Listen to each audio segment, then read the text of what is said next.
Hello friends, welcome back to my new video. അപ്പോൾ guys, ഇന്നത്തെ ഒരു വീഡിയോ ഭാഗത്ത് നമ്മൾ നോക്കാൻ പോകുന്നത് ഐഫോൺ 13 ഡീറ്റെയിൽ ആയിട്ടുള്ളൊരു റിവ്യൂ ആണ്.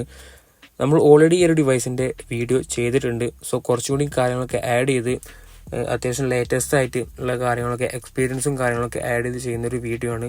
സോ നിങ്ങൾ ഇനിയൊരു ഐഫോൺ 13 നോക്കുകയെന്നുണ്ടെങ്കിൽ തീർച്ചയായിട്ടും നിങ്ങൾക്കത് യൂസ്ഫുൾ ആവും. നിങ്ങളൊരു ബഡ്ജറ്റ് ഫ്രണ്ട്ലി ഒരു ഡിവൈസ് നോക്കുകയെന്നുണ്ടെങ്കിൽ നിങ്ങൾക്ക് തീർച്ചയായിട്ടും കൺസിഡർ ചെയ്യാൻ പറ്റിയ ഒരു കിടിലൻ ഡിവൈസാണ് ഐഫോൺ 13. സോ അതുകൊണ്ട് തന്നെ നമ്മൾ ഈ ഒരു ഡിവൈസിനെ ഈ ഒരു വീഡിയോയ്ക്ക് വേണ്ടി 5 കാറ്റഗറി ചെയ്യുന്നുണ്ട്. നമ്മൾ എല്ലാ വീഡിയോസും ഡിവൈസുകളെ കാറ്റഗറി ചെയ്യുന്ന പോലെ തന്നെ ഈ ഒരു ഡിവൈസിനെയും കാറ്റഗറി ചെയ്തിട്ടുണ്ട്. ആദ്യം നമ്മൾ ഓവറോൾ ഡിവൈസിൻ്റെ ഡിസൈൻ, ബിൽഡ് ക്വാളിറ്റിയെക്കുറിച്ച് ഡിസ്കസ് ചെയ്യും, പിന്നെ ഡിവൈസിൻ്റെ ഡിസ്പ്ലേയെക്കുറിച്ച് ഡിസ്കസ് ചെയ്യും, പിന്നെ ക്യാമറ പിന്നെ ബാറ്ററി ആൻഡ് ഫൈനലി ഡിവൈസിൻ്റെ ചിപ്സെറ്റ് ആൻഡ് സോഫ്റ്റ്വെയർ അപ്ഡേറ്റ്. അപ്പോൾ ഈ ഒരു രീതിയിലാണ് നമ്മൾ ഈ ഒരു ഡിവൈസിനെ ഡിസ്കസ് ചെയ്യാനായിട്ട് പോകുന്നത്. സോ അതിനു മുമ്പ് തന്നെ നമ്മുടെ ചാനൽ 1K സബ്സ്ക്രൈബേഴ്സ് ആയിട്ടുണ്ട്. അതെനിക്ക് വലിയൊരു ടാർഗറ്റ് ആയിരുന്നു. സോ നിങ്ങളുടെ സപ്പോർട്ടിന് വളരെയധികം നന്ദി. ഇനിയും നിങ്ങളുടെ സപ്പോർട്ട് തീർച്ചയായിട്ടും ഞാൻ പ്രതീക്ഷിക്കുന്നു. എന്നാലും എനിക്ക് ഇതേപോലത്തെ വീഡിയോസ് ഇനി അപ്ലോഡ് ചെയ്യാനായിട്ട് സാധിക്കുക. നമ്മൾ കൂടുതൽ ടെക്നിക്കൽ ടേംസ് വെച്ച് കൺഫ്യൂസ് ചെയ്യുന്നില്ല. നിങ്ങൾക്ക് പെട്ടെന്ന് ക്യാച്ച് ചെയ്യാൻ പറ്റാവുന്ന രീതിയിൽ കാര്യങ്ങളൊക്കെ എക്സ്പ്ലെയിൻ ചെയ്ത് പറയാനാണ് ഉദ്ദേശിക്കുന്നത്. ടെക്നിക്കൽ ടേംസും കാര്യങ്ങളൊക്കെ വീഡിയോൻ്റെ സൈഡിൽ കൊടുക്കുന്നുണ്ട്. നിങ്ങൾക്ക് എന്തായാലും ചെക്കൗട്ട് ചെയ്യാം. അപ്പോൾ എന്തായാലും ഗൈസ്, നമുക്ക് നേരെ വീഡിയോയിലോട്ട് പോകാം.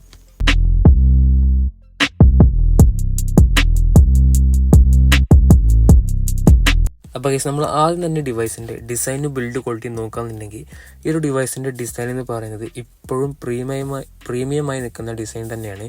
നിങ്ങൾ ഐഫോൺ 15 നോക്കുകയാണെന്നുണ്ടെങ്കിലും അതേ സെയിം ഡിസൈൻ തന്നെയാണ് ഐഫോൺ 13 കാണാൻ പറ്റുന്നത്. അതുകൊണ്ട് തന്നെ നമുക്ക് ഇത് ഔട്ട്ഡേറ്റഡ് ആയി എന്ന് പറയാൻ പറ്റില്ല. 16 മാത്രമാണ് ആ ഒരു ഡിസൈനിൽ നോൺ പ്രോ മോഡലിൽ കാര്യമായിട്ടുള്ള ഒരു ചേഞ്ച് കൊണ്ടുവന്നത്. ഇപ്പോഴും ഇതിൻ്റെ ഡിസൈൻ വെച്ച് നോക്കുന്ന സമയത്ത് നിങ്ങൾ ഏകദേശം 25 to 28K വരെ നോക്കുകയാണെന്നുണ്ടെങ്കിലും ഈ ഒരു ഡിവൈസിൻ്റെ ഡിസൈൻ ഇപ്പോഴും വെറുതെ ആയിട്ടുള്ള ഒരു ഓപ്ഷൻ തന്നെയാണ്. കൂടുതലായിട്ട് ഔട്ട്ഡേറ്റഡ് ആയിട്ടില്ല. പിന്നെ നിങ്ങൾ നോക്കുന്നത് ഇതിൻ്റെ ഒരു ബിൽഡ് ക്വാളിറ്റിയാണ്. ഇപ്പോൾ ഒരു ഡിവൈസിൻ്റെ ബിൽഡ് ക്വാളിറ്റി എന്ന് പറയുന്നതും അത്യാവശ്യം തിരക്കേടില്ലാത്ത രീതിയിൽ ഇപ്പോഴും നിൽക്കുന്നുണ്ട്. അത്യാവശ്യം നല്ല രീതിയിലുള്ള വീഴ്ചയൊക്കെ പറ്റാന്നുണ്ടെങ്കിലും ഓൾറെഡി ഐഫോൺ 12 മുതൽ സെറാമിക് കോട്ടിങ്ങും കാര്യങ്ങളൊക്കെ കൊടുത്തിട്ടുണ്ട്. അപ്പോൾ ഈ ഒരു ഡിവൈസിനും നിങ്ങൾക്ക് നല്ലൊരു ബിൽഡ് ക്വാളിറ്റി എക്സ്പെക്ട് ചെയ്യാനായിട്ട് സാധിക്കും. നിങ്ങൾ എടുക്കുന്ന ഡിവൈസിൻ്റെ എയർ ടൈറ്റും കാര്യങ്ങളും ചെക്ക് ചെയ്യാനായിട്ട് ശ്രമിക്കുക. എന്നാലും നിങ്ങൾക്ക് ആ ഒരു വാട്ടർ റെസിസ്റ്റൻറ്റും കാര്യങ്ങളുള്ള ഫങ്ഷൻസൊക്കെ ലഭിക്കാനുള്ള സാധ്യത ഉള്ളത്. ഇതിൻ്റെ ഡ്രോപ്പ് ടെസ്റ്റും കാര്യങ്ങളൊക്കെ നിങ്ങൾ യൂട്യൂബിൽ തന്നെ കണ്ടാൽ മനസ്സിലാവും എത്രമാത്രം ബിൽഡ് ക്വാളിറ്റി ഒരു ഡിവൈസ് ഉണ്ട് എന്നുള്ളത്. 25K വെച്ച് നോക്കുകയെന്നുണ്ടെങ്കിലും ഇതേ പ്രൈസ് റേഞ്ചിൽ മറ്റ് ആൻഡ്രോയിഡ് വെച്ച് നോക്കുകയെന്നുണ്ടെങ്കിലും ഈ ഒരു ടൈം റേഞ്ച് വെച്ച് നോക്കുകയെന്നുണ്ടെങ്കിലും ഇതിൻ്റെ ഡിസൈനും ബിൽഡ് ക്വാളിറ്റി വെർത്തായിട്ടുള്ള ഒരു ഓപ്ഷൻ തന്നെയാണ്. പിന്നെ നമ്മൾ മെയിൻലി നോക്കേണ്ട ഒരു കാര്യമാണ് ഈ ഒരു ഡിവൈസിൻ്റെ ഡിസ്പ്ലേ എന്ന് പറയുന്നത്.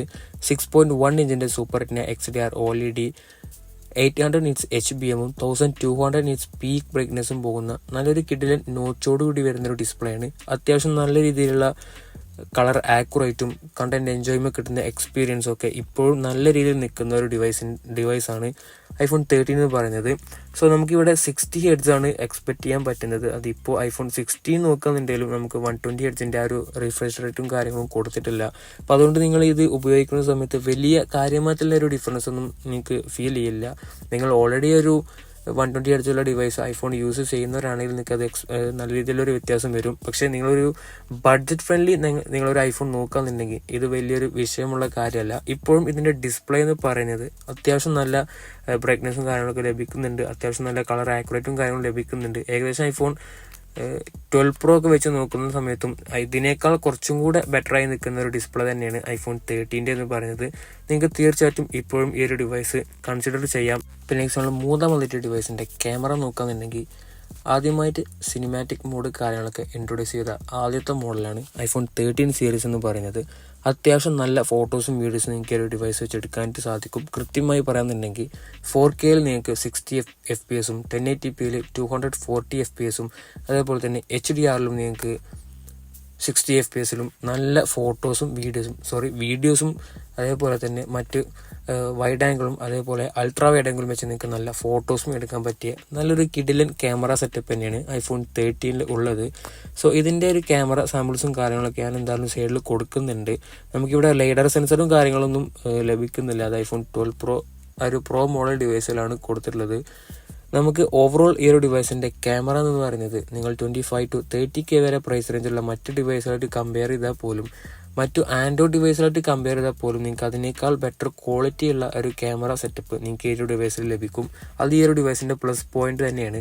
പ്ലസ് നമുക്ക് അത്യാവശ്യം നിങ്ങൾ കുഴപ്പമില്ലാത്ത രീതിയിലൊക്കെ കണ്ടന്റ് ക്രിയേറ്റ് ചെയ്യുന്ന ആളുകളാണെങ്കിൽ നിങ്ങൾക്ക് ക്യാമറ അത്യാവശ്യം കുഴപ്പമില്ലാത്ത രീതിയിൽ വേണം, അതേപോലെ തന്നെ പ്രൈസ് റേഞ്ച് ബഡ്ജറ്റിൽ നിങ്ങൾക്ക് ഒരു ഫോൺ വേണം എന്നുണ്ടെങ്കിൽ നിങ്ങൾക്ക് തീർച്ചയായിട്ടും iPhone 13 കൺസിഡർ ചെയ്യാം. സെൽഫി ക്യാമറ നോക്കുകയാണെന്നുണ്ടെങ്കിൽ നിങ്ങൾക്ക് 4K 60 FPS 1080p 120 FPS പോകുന്ന അത്യാവശ്യം കുഴപ്പമില്ലാത്തൊരു ക്യാമറ തന്നെയാണ്. ഇതിൻ്റെ ടെലിഫോട്ടോ എന്ന് പറയുന്നത് ടെലിഫോട്ടോക്ക് ഡെഡിക്കേറ്റഡ് ലെൻസ് ഇല്ലെങ്കിൽ പോലും നിങ്ങൾക്ക് നല്ല രീതിയിലുള്ള ഔട്ട്കമുള്ള ഫോട്ടോസ് നിങ്ങൾക്ക് എടുക്കാനായിട്ട് സാധിക്കും. സ്റ്റിൽ ഈ ഒരു ഡിവൈസിൻ്റെ ക്യാമറ ബെസ്റ്റ് വൺ തന്നെയാണ്. പിന്നെ നമ്മൾ നാലാമതായിട്ട് ഡിവൈസിൻ്റെ ബാറ്ററി നോക്കുകയാണെന്നുണ്ടെങ്കിൽ 3240 mAh ഒരു ലിഥിയം അയൺ ബാറ്ററി തന്നെയാണ്. അപ്പോൾ ഈ ഒരു ബാറ്ററി എന്ന് പറയുന്നത് നിങ്ങൾ അത്യാവശ്യം ഒരു നോർമൽ യൂസാണ്, നിങ്ങൾക്ക് അത്യാവശ്യം കുഴപ്പമില്ലാത്ത രീതിയിൽ ഒരു 5 hours യൂസ് ചെയ്യാൻ ഉണ്ട് എങ്കിൽ നിങ്ങൾക്ക് ഒരു ദിവസമൊക്കെ ചാർജ് നിൽക്കാൻ സാധ്യതയുള്ള ഒരു ബാറ്ററിയാണ്. ഒരു 85 to 90 വരെ ബാറ്ററി ഹെൽത്തുള്ള ഡിവൈസുകൾ നിങ്ങൾക്ക് സ്മൂത്തായിട്ട് തന്നെ ഈ ഒരു ഡിവൈസ് ഒരു ദിവസമൊക്കെ യൂസ് ചെയ്യാനായിട്ട് സാധിക്കും. നിങ്ങൾ അത്യാവശ്യം കുഴപ്പമില്ലാത്ത രീതിയിൽ ഗെയിം കളിക്കും, അതേപോലെ തന്നെ വീഡിയോ എഡിറ്റ് ചെയ്യും, വീഡിയോ ഷൂട്ട് ചെയ്യും, അങ്ങനെയൊക്കെയാണെന്നുണ്ടെങ്കിൽ നിങ്ങൾക്ക് തീർച്ചയായിട്ടും ഈ ഒരു ഡിവൈസ് 2 പ്രാവശ്യമൊക്കെ ചാർജ് ചെയ്യേണ്ടി വരും. ബട്ട് സ്റ്റിൽ ഇതിൻ്റെ ബാറ്ററി എന്ന് പറയുന്നത് ഇറ്റ്സ് ഓക്കെ എന്ന് പറയാൻ പറ്റുന്ന കണ്ടീഷനാണ്. 12 Pro ഒക്കെ വെച്ച് നോക്കുന്ന സമയത്ത് ഇതിൻ്റെ ബാറ്ററിയാണ് കുറച്ചും കൂടി അത്യാവശ്യം നല്ല രീതിയിൽ നിൽക്കുന്ന ഒരു ബാറ്ററി എന്ന് പറയുന്നത്. സോ നമ്മൾ ഡീറ്റെയിൽ ആയിട്ടുള്ള ഒരു കമ്പാരിസൺ റിവ്യൂ 12 Proൻ്റെയും 13ൻ്റെയും ചെയ്യുന്നുണ്ട്, നിങ്ങളെന്തായാലും വെയിറ്റ് ചെയ്യുക. ഇതിൻ്റെ ബാറ്ററി നിങ്ങൾ ഈ ഒരു പ്രൈസ് റേഞ്ച് വെച്ച് നോക്കുന്ന സമയത്തും മറ്റ് iPhone മോഡൽസ് വെച്ച് നോക്കുന്ന സമയത്തും iPhone 13 എന്ന് പറയുന്നത് ബെറ്റർ ആയിട്ട് നിൽക്കുന്ന ഒരു ഓപ്ഷൻ തന്നെയാണ്. നിങ്ങൾക്കറിയാം ഐഫോണിൽ പൊതുവെ ബാറ്ററിയുടെ ഒരു കാര്യത്തിൽ ഒരുപാട് കംപ്ലൈൻറ്റ്സും കാര്യങ്ങളും, കംപ്ലൈൻ്റ് അല്ല ബാക്കപ്പിൻ്റെ കാര്യത്തിൽ ഒരുപാട് ആളുകൾക്കുള്ള ഒരു നെഗറ്റീവും കാര്യങ്ങളും ഉണ്ട്. പക്ഷേ iPhone 13, 12 ഈ ഒരു ഡിവൈസുകളിലൊക്കെ 12-നേക്കാൾ അടിപൊളിയായിട്ട് 13 സീരീസ് മുതൽ അത്യാവശ്യം നല്ല രീതിയിൽ ബാറ്ററി ബാക്കപ്പ് നിൽക്കുന്നുണ്ട്. നിങ്ങൾ എടുക്കുന്ന ഡിവൈസിൻ്റെ ബാറ്ററി ഹെൽത്തും ബാറ്ററിയുടെ കണ്ടീഷനും നിങ്ങൾ ഉറപ്പുവരുത്തിയിട്ട് ആ ഡിവൈസ് എടുക്കാൻ ശ്രമിക്കുക. സ്റ്റിൽ നിങ്ങൾക്ക് 85 to 90 വരെ ബാറ്ററി ഹെൽത്തുള്ള ഡിവൈസുകളിൽ iPhone 13 കൺസിഡർ ചെയ്യാവുന്നതാണ്. ബെറ്റർ ആയിട്ടുള്ള ഓപ്ഷൻ തന്നെയാണത്. പിന്നെ നമ്മൾ ഏറ്റവും അവസാനമായിട്ട് ഡിവൈസിൻ്റെ ചിപ്സെറ്റും അതേപോലെ തന്നെ സോഫ്റ്റ്വെയർ അപ്ഡേറ്റും നോക്കുകയാണെന്നുണ്ടെങ്കിൽ ഈ ഒരു ഡിവൈസിൽ ഉപയോഗിച്ച ചിപ്സെറ്റ് എന്ന് പറയുന്നത് A15 ബയോണിക് ചിപ്സെറ്റാണ്. 5 nanometer വരുന്ന അത്യാവശ്യം പവർഫുൾ ആയിട്ടുള്ള ഒരു ചിപ്സെറ്റാണ്. ഇതേ ചിപ്സെറ്റ് തന്നെയാണ് iPhone 14ലും യൂസ് ചെയ്തിട്ടുള്ളത്. സോ നിങ്ങൾ ഇതിൻ്റെ ആ ഒരു ചിപ്സെറ്റ് വെച്ച് നോക്കുന്ന സമയത്ത് ഏകദേശം 25 to 30K വരെ പ്രൈസ് റേഞ്ചുള്ള മറ്റ് ഡിവൈസിലായിട്ടൊക്കെ നോക്കുകയാണെന്നുണ്ടെങ്കിലും ഇപ്പോഴും ഈ ഒരു ഡിവൈസിൻ്റെ ചിപ്സെറ്റ് എന്ന് പറയുന്നത് പെർഫോമൻസ് വൈസിൽ ഒക്കെ ബെറ്ററായി നിൽക്കുന്ന ഒരു ഓപ്ഷൻ തന്നെയാണ്. iPhone 13 Pro മാക്സിലും സെയിം ചിപ്സെറ്റാണ്. ഈവൺ iPhone 14 സീരീസ് മുതലാണ് ആ ഒരു ചിപ്സെറ്റിൻ്റെ പ്രോ മോഡൽസും നോൺ പ്രോ മോഡൽസിലും പ്രീവിയസും ലേറ്റസ്റ്റും ആയിട്ടുള്ള ചിപ്സെറ്റ് ആപ്പിൾ കൊടുത്തു തുടങ്ങിയത്. പക്ഷേ ഈ ഒരു ഡിവൈസ് സീരീസിൽ നോൺ പ്രോ മോഡലിലും അതേപോലെ തന്നെ പ്രോ മോഡലിലും നിങ്ങൾക്ക് സെയിം ചിപ്സെറ്റ് തന്നെയാണ് കിട്ടുന്നത്. അത്യാവശ്യം നല്ല പവർഫുൾ ആയിട്ടുള്ള നിങ്ങൾക്ക് ഗെയിം കളിക്കാന്നുണ്ടെങ്കിലും അതേപോലെ തന്നെ നിങ്ങൾക്ക് വീഡിയോസൊക്കെ എഡിറ്റ് ചെയ്യാന്നുണ്ടെങ്കിലും ഫ്രെയിം ഡ്രോപ്സും കാര്യങ്ങളൊന്നും ഇല്ലാണ്ട് തന്നെ അത്യാവശ്യം കുഴപ്പമില്ലാണ്ട് ഇതിൽ സ്മൂത്തായിട്ട് റൺ ചെയ്യാൻ പറ്റിയ നല്ലൊരു ചിപ്സെറ്റ് തന്നെയാണ്. ഈ ഒരു പ്രൈസ് റേഞ്ച് വെച്ച് നോക്കുന്ന സമയത്ത് ഇത് ഓക്കെയാണ്.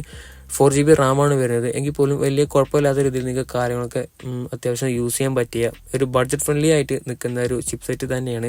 സോഫ്റ്റ്വെയർ അപ്ഡേറ്റ് നോക്കുകയാണെന്നുണ്ടെങ്കിൽ ഇനിയും നിങ്ങൾക്കൊരു 4 വർഷം വരെയൊക്കെ അപ്ഡേറ്റ് കിട്ടാൻ സാധ്യതയുള്ളൊരു ഡിവൈസാണ്. കാരണം 10s ഇപ്പോഴും അപ്ഡേറ്റ് ഉണ്ട്. 10s സ്റ്റോപ്പായി 11 അതേപോലെ തന്നെ 12 എന്നിട്ടുള്ളൂ 13 വരിക. സോ അതുകൊണ്ട് നിങ്ങൾക്ക് ലോങ് ടേമിലായിട്ട് നോക്കുകയാണെന്നുണ്ടെങ്കിലും ഇതിൻ്റെ ചിപ്സെറ്റും അതേപോലെ തന്നെ സോഫ്റ്റ്വെയർ പരമായി നോക്കുകയാണെന്നുണ്ടെങ്കിലും വർത്തായിട്ടുള്ളൊരു കാര്യം തന്നെയാണ്. പക്ഷെ നമ്മൾ ഈ ഒരു ഡിവൈസിൻ്റെ ഓവർവ്യൂ നോക്കുകയാണെന്നുണ്ടെങ്കിൽ നിങ്ങൾക്ക് ബഡ്ജറ്റ് ഫ്രണ്ട്ലി എടുക്കാൻ പറ്റിയ നല്ലൊരു കിടിലൻ ഡിവൈസ് തന്നെയാണ് iPhone 13. സിനിമാറ്റിക് മോഡും അതേപോലെ തന്നെ അത്യാവശ്യം തിരക്കില്ലാത്ത ചിപ്സെറ്റും ഡിസ്പ്ലേയും എല്ലാം കൊണ്ടും നോക്കുന്ന സമയത്ത് ഈ ഡിവൈസ് വർത്തായിട്ടുള്ളൊരു ഓപ്ഷൻ തന്നെയാണ്. നിങ്ങൾക്കൊരു നോൺ പ്രോ മോഡലിൽ അത്യാവശ്യം കുഴപ്പമില്ലാണ്ട് തന്നെ ഒരു ലോങ് ടേമിലോട്ട് യൂസ് ചെയ്യണം എന്നുണ്ടെങ്കിൽ നിങ്ങൾക്ക് iPhone 13 തീർച്ചയായിട്ടും കൺസിഡർ ചെയ്യാം. സ്റ്റിൽ നല്ല ഓപ്ഷൻസ് ഉണ്ട് എങ്കിലും പക്ഷെ നിങ്ങൾക്ക് ഇതാണ് നിങ്ങളുടെ കയ്യിലുള്ള ബഡ്ജറ്റ് എങ്കിൽ നിങ്ങൾക്ക് തീർച്ചയായിട്ടും iPhone 13 ഓപ്റ്റ് ചെയ്യാം. ഇതേ ഇതിൽ വരുന്ന മറ്റൊരു ഡിവൈസാണ് 12 Pro. നമ്മൾ ഡീറ്റെയിൽ ആയിട്ടുള്ള കമ്പാരിസൺ വീഡിയോ വരുന്ന ദിവസങ്ങൾ അപ്ലോഡ് ചെയ്യുന്നതായിരിക്കും. നിങ്ങൾക്ക് 13 ബഡ്ജറ്റാണ് നിങ്ങളുടെ കയ്യിൽ ഉണ്ട് എങ്കിൽ നിങ്ങൾക്ക് ഈ ഒരു കാര്യങ്ങളൊക്കെ യൂസ് ചെയ്യാനാണ് എങ്കിൽ നിങ്ങൾക്ക് തീർച്ചയായിട്ടും ഈ ഒരു ഡിവൈസ് കൺസിഡർ ചെയ്യാം. അത്യാവശ്യം നല്ല രീതിയിലുള്ള ചിപ്സെറ്റ് ഉണ്ട്, ബാറ്ററി ഉണ്ട്, അതേപോലെ തന്നെ ഡിസ്പ്ലേ കുഴപ്പമില്ല, ക്യാമറ സിനിമാറ്റിക് മോഡും കാര്യങ്ങളും ഉണ്ട്. നിങ്ങൾക്ക് തീർച്ചയായിട്ടും ഈ ഒരു ഡിവൈസ് 25 to 30K വരെ പ്രൈസ് റേഞ്ച് നോക്കാന്നുണ്ടെങ്കിലും വർത്താത്തൊരു ഓപ്ഷൻ തന്നെയാണ്. അപ്പോൾ എനിക്ക് പറയാനുള്ളത് നമ്മുടെ ചാനൽ 1K സബ്സ്ക്രൈബേഴ്സ് ആയിട്ടുണ്ട്. അത് നിങ്ങളുടെ സപ്പോർട്ടിനും എല്ലാത്തിനും നല്ലൊരു നന്ദിയുണ്ട്. ഇനിയും നിങ്ങളുടെ സപ്പോർട്ട് ഉണ്ടാവുമെന്ന് വിചാരിക്കുന്നതുകൊണ്ട് തന്നെ നിങ്ങൾ സബ്സ്ക്രൈബ് ചെയ്യുക, ലൈക്ക് ചെയ്യുക. നിങ്ങൾ ഐഫോൺ എടുക്കാൻ പ്ലാൻ ചെയ്യുന്ന ആളുകൾക്കും അതേപോലെ തന്നെ അപ്ഗ്രേഡ് ചെയ്യാൻ പ്ലാൻ ചെയ്യുന്ന ആളുകൾക്കൊക്കെ ഈ ഒരു വീഡിയോ ഷെയർ ചെയ്ത് കൊടുക്കുക. നമുക്ക് അടുത്ത വീഡിയോയുമായിട്ട് വീണ്ടും കാണാം.